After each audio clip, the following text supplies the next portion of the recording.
I'm going to talk to you tonight about the relationship, as I see it, between science and human values. Questions of right and wrong and good and evil. It's thought that science can help us get what we value, but it can never tell us what we ought to value. And consequently, most people, I think most people probably here, think that science will never answer the most important questions in human life. Questions like, what is worth living for? What is worth dying for? What constitutes a good life? So I'm going to argue that this is an illusion, that the separation between science and human values is an illusion, and actually quite a dangerous one at this point in human history. Now, it's often said that science cannot give us a foundation for morality and human values because science deals with facts, and facts and values seem to belong to different spheres. It's often thought that there's no description of the way the world is that can tell us how the world ought to be. But I think this is quite clearly untrue. But values are a certain kind of fact. They are facts about the well-being of conscious creatures. Why is it that we don't have ethical obligations toward rocks?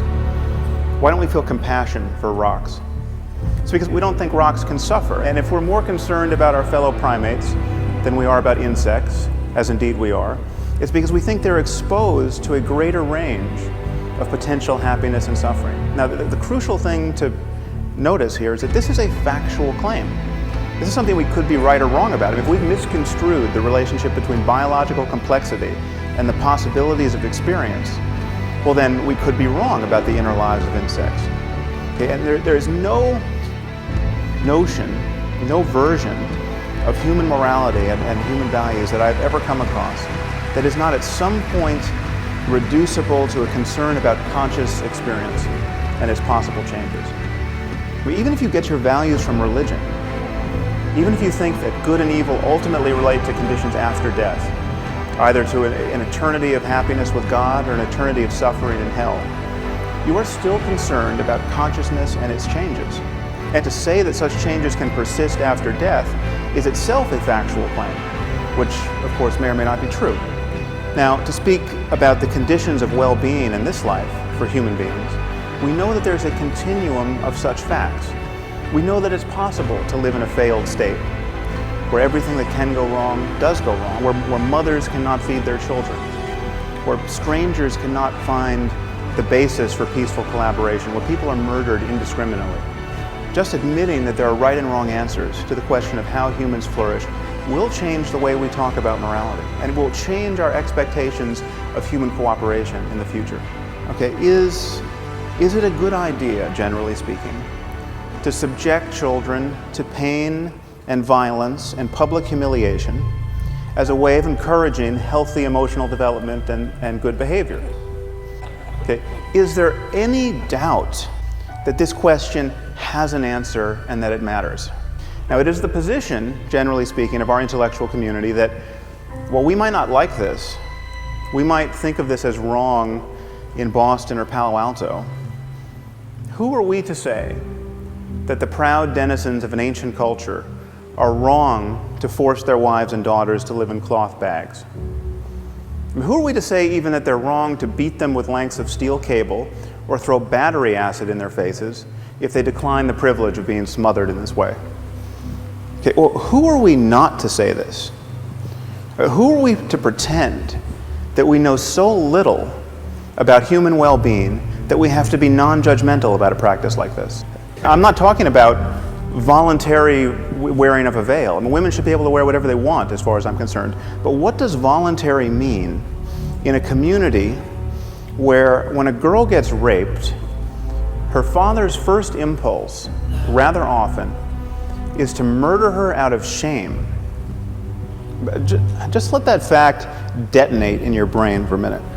Your daughter gets raped, and what you want to do is kill her. What are the chances that represents a peak of human flourishing?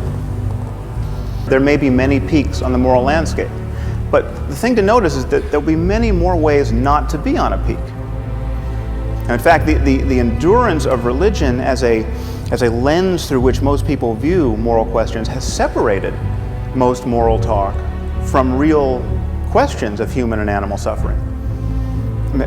This is why we spend our time talking about things like gay marriage and not about genocide or nuclear proliferation or poverty or any other hugely consequential issue.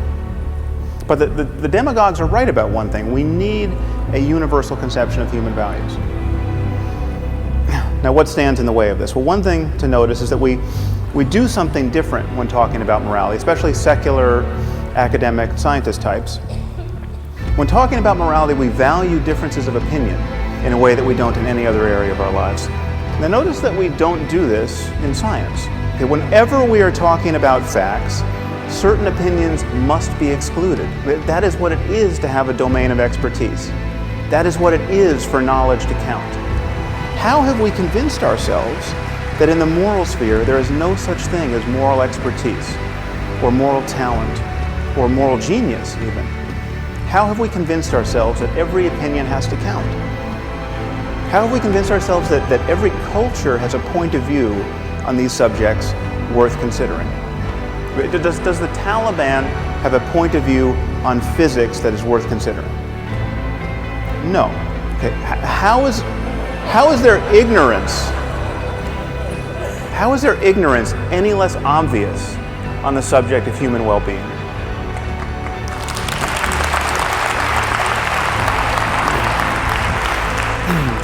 So this, I think, is what the world needs now. It needs people like ourselves to admit that there are right and wrong answers to questions of human flourishing. And morality relates to that domain of facts. It is possible for individuals, and even for whole cultures, to care about the wrong things. Which is to say, it's possible for them to have beliefs and desires that reliably lead to needless human suffering. Just admitting this will transform our discourse about morality. Okay, we live in a world in which the boundaries between nations mean less and less, and they will one day mean nothing. We live in a world filled with destructive technology, and this technology cannot be uninvented. It will always be easier to break things than to fix them. Okay, it seems to me, therefore, patently obvious that we can no more respect and tolerate vast differences in notions of human well-being than we can respect or tolerate vast differences in the notions about how disease spreads or in the safety standards of buildings and airplanes. We simply must converge on the answers we give to the most important questions in human life. And to do that, we have to admit that these questions have answers. Thank you very much. So that when I look up at the night sky, and I know that, yes, we are part of this universe, we are in this universe, but perhaps more important than both of those facts is that the universe is in us. When I reflect on that fact, I look up.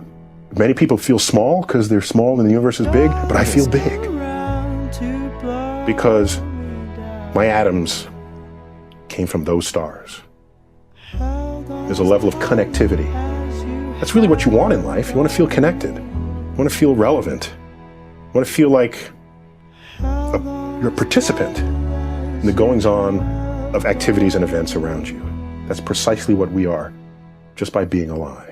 And while we're on the topic of well-being, flourishing societies, and the most important and consequential questions in human life, somewhere near the very top is should I subscribe to this wacky dude's YouTube channel? So let's look at the facts. Subscribing would really help me out, and it involves clicking a button, both of which have been shown in studies to trigger the release of the neurotransmitter dopamine, which activates your brain's reward center and thus increasing your well-being. And as we just established, we can use well-being as the universal measuring stick with which to determine the value of our moral choices, thus not only making it the right thing to do in terms of a scientific morality, but also increasing your well-being in the process and making you a better person for it. Now that, ladies and gentlemen, is how you sell a subscribe button. So even though you might not have the power to restructure whole societies as to maximize well-being, you totally do have the power to structure your own life as to maximize well-being, which is done by clicking my YouTube subscribe button. I mean, come on, this is a moral win-win. This was a behemoth of a video to make, so all likes, all subscribes, much appreciated. And as always, I love you guys. Stay awesome. Peace out.